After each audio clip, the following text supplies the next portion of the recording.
মোক্ষদা একাদশীর মাহাত্ম্য। যুধিষ্ঠির বললেন, হে বিষ্ণু, আপনাকে আমি বন্দনা করি। আপনি ত্রিলোকের সুখদায়ক, বিশ্বেশ্বর, বিশ্বপালক ও পুরুষোত্তম।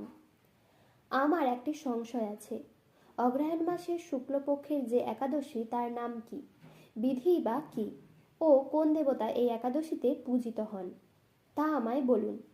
শ্রীকৃষ্ণ বললেন, হে মহারাজ, আপনি উত্তম প্রশ্ন জিজ্ঞাসা করেছেন, যার মাধ্যমে আপনার যশ চতুর্দিকে বিস্তৃত হবে। এখন এই একাদশীর কথা আমি বর্ণনা করছি, যা শোনা মাত্রই বাজপেয় যজ্ঞের ফল লাভ হয়। অগ্রহায়ণ মাসের শুক্লপক্ষের এই একাদশী মোক্ষদা নামে পরিচিত। সর্বপাপ নাশিনী ও ব্রতর মধ্যে সর্বশ্রেষ্ঠা। এই একাদশীর দেবতা শ্রী দামোদর। তুলসী মঞ্জরি, ধূপ, দীপ ইত্যাদি উপাচারে শাস্ত্রবিধি অনুসারে শ্রী দামোদরের পূজা করতে হবে। পূর্ববর্ণিত বিধি অনুসারে দশমী ও একাদশী পালন করতে হবে। এই উপবাস দিনে স্তব, স্তুতি, নৃত্য, গীত আদি সহ রাত্রি জাগরণ করা কর্তব্য। মহারাজ, প্রসঙ্গক্রমে একটি অলৌকিক কাহিনী আমি বলছি। মনোযোগ দিয়ে এই ইতিহাস শ্রবণ মাত্রই সর্বপাপ ক্ষয় হয়। যে পিতৃপুরুষেরা নিজ নিজ পাপে অর্ধজনী প্রাপ্ত হয়েছে, এই ব্রত পালনে পূর্ণফল বিন্দুমাত্র তাদেরকে দান করলে তারাও মুক্তিলাভের যোগ্য হন। কোনো এক সময় মনোরম চম্পকনগরে বৈখানস নামে এক রাজা ছিলেন। তিনি ছিলেন সমস্ত বৈষ্ণব সদ্গুণে বিভূষিত। প্রজাদের তিনি পুত্রের মতো পালন করতেন। তার রাজ্যে বহু বেদজ্ঞ ব্রাহ্মণ বাস করতেন। রাজ্যের সকলেই ছিল বেশ সমৃদ্ধশালী। একবার রাজা স্বপ্নে দেখলেন যে তার পিতা নরকে পতিত হয়েছেন। তা দেখে তিনি অত্যন্ত বিস্মিত হলেন। পরদিন ব্রাহ্মণদের ডেকে বলতে লাগলেন, হে ব্রাহ্মণগণ, গতরাত্রিতে স্বপ্নে নরক যাতনায় পিতাকে কষ্ট পেতে দেখে আমার হৃদয় বিদীর্ণ হয়েছে। তিনি আমাকে লক্ষ্য করে বলতে লাগলেন, হে পুত্র, তুমি আমাকে নরক সমুদ্র থেকে উদ্ধার করো। তার সেই অবস্থা দেখে আমার অন্তরে সুখ নেই।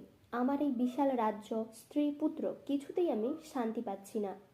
কি করি, কোথায় যাই, কিছুই বুঝে উঠতে পারছি না। আমার পূর্বপুরুষেরা মুক্তি লাভ করতে পারেন এমন কোনো পূর্ণব্রত, তপস্যা ও যজ্ঞের কথা আমাকে উপদেশ করুন। আমি তা অনুষ্ঠান করব। আমার মতো পুত্র বর্তমান থাকা সত্ত্বেও যদি পিতামাতার পূর্বপুরুষেরা যদি নরক যন্ত্রণা ভোগ করতে থাকেন, তবে সে পুত্রের কি প্রয়োজন? ব্রাহ্মণগণ বললেন, হে মহারাজ, আপনার রাজ্যের কাছেই মহর্ষি পর্বতমুনির আশ্রম রয়েছে।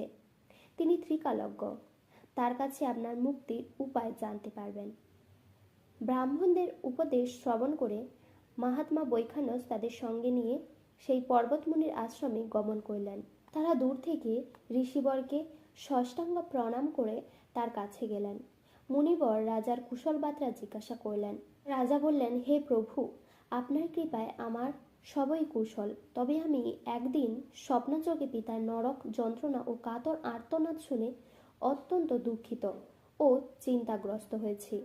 হে ঋষিবর, কোন পুণ্যের ফলে তিনি সেই দুর্দশা থেকে মুক্তি পাবেন তার উপায় জানতেই আপনার শরণাগত হয়েছি।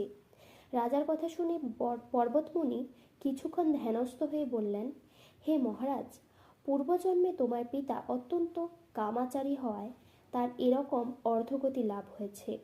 এখন এই পাপ থেকে মুক্তির উপায় বর্ণনা করছি। অগ্রহায়ণ মাসে শুক্লপক্ষের মোক্ষদা একাদশী পালন করে সেই পূর্ণফল পিতাকে প্রদান করো। সেই পূর্ণ প্রভাবে তোমার পিতার মুক্তি লাভ হবে। মুনির কথা শোনার পর রাজা নিজ গৃহে ফিরে এলেন। সেই পবিত্র তিথির আবির্ভাবে তিনি স্ত্রী, পুত্রাদি সহ যথাবিধি মোক্ষদা একাদশীর ব্রত পালন করলেন। ব্রতে পূর্ণ ফল পিতার উদ্দেশ্যে প্রদান করলেন। এই পূর্ণফল দানের সঙ্গে সঙ্গে আকাশ থেকে পুষ্পবৃষ্টি হতে লাগল।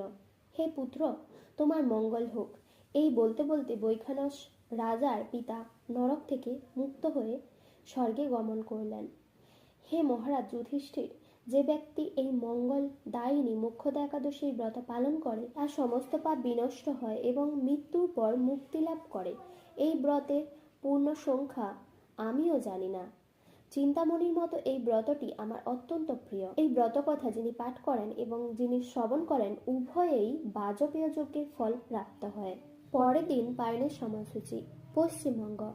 ছটা 9 থেকে 9টা 37, দিল্লি 6টা 57 থেকে 10টা 25, বৃন্দাবন 6টা 53 থেকে 10টা 23, উত্তরপ্রদেশ 6টা 40 থেকে 10টা 10, মুম্বাই মহারাষ্ট্র 6টা 56 থেকে 10টা 37, পুনে মহারাষ্ট্র 6টা 51 থেকে 10টা 33, নাগপুর মহারাষ্ট্র 6টা 34 থেকে 10টা 13, চেন্নাই তামিলনাড়ু 6টা 16 থেকে 10টা 4, ভুবনেশ্বর উড়িষ্যা 6টা 6 থেকে 9টা 46, ঝাড়খণ্ড 6টা 14 থেকে 9টা 49, বিহার 6টা 17 থেকে 9টা 49, ছত্তিশগড় 6টা 23 থেকে 10টা 2, শিলং মেঘালয় 5টা 52 থেকে 9টা 25, গুয়াহাটি আসাম 5টা 53 থেকে 9টা 26, আগরতলা ত্রিপুরা 6টা 51 থেকে 9টা 26, মিজোরাম 5টা 42 থেকে 9টা 19, মণিপুর 5টা 42 থেকে 9টা 16, নাগাল্যান্ড 5টা 42 থেকে 9টা 15, অরুণাচল প্রদেশ 5টা 49 থেকে 9টা 20, সিকিম 6টা 10 থেকে 9টা 40, উত্তরাখণ্ড 6টা 52 থেকে 10টা 19, হিমাচল প্রদেশ 7টা 4 থেকে 10টা 28, পাঞ্জাব 7টা 9 থেকে 10টা 34, হরিয়ানা 7টা 1 থেকে 10টা 29, হায়দ্রাবাদ তেলেঙ্গানা 6টা 30 থেকে 10টা 13, বিশাখাপত্তনম অন্ধ্রপ্রদেশ 6টা 12 থেকে 9টা 55, গোয়া 6টা 44 থেকে 10টা 30, ব্যাঙ্গালোর কর্ণাটক 6টা 26 থেকে 10টা 14, কেরালা 6টা 26 থেকে 10টা 17, জম্মু কাশ্মীর 7টা 15 থেকে 10টা 36, আন্দামান নিকোবর 5টা 24 থেকে 9টা 13, বাংলাদেশ 6টা 33 থেকে 9টা 53, নেপাল 6টা 37 থেকে 10টা 7, ভুটান 6টা 35 থেকে 10টা 5, শ্রীলঙ্কা 6টা 7 থেকে 10টা 2, মালদ্বীপ 5টা 58 থেকে 9টা 56, মায়ানমার 6টা 22 থেকে 10টা 4, পাকিস্তান 6টা 55 থেকে 10টা 16, মালয়েশিয়া 7টা 4 থেকে 11টা 3, সিঙ্গাপুর 6টা 52 থেকে 10টা 53, ইন্দোনেশিয়া 5টা 28 থেকে 9টা 37, ব্রুনেই 6টা 13 থেকে 10টা 10, থাইল্যান্ড 6টা 26 থেকে 10টা 13,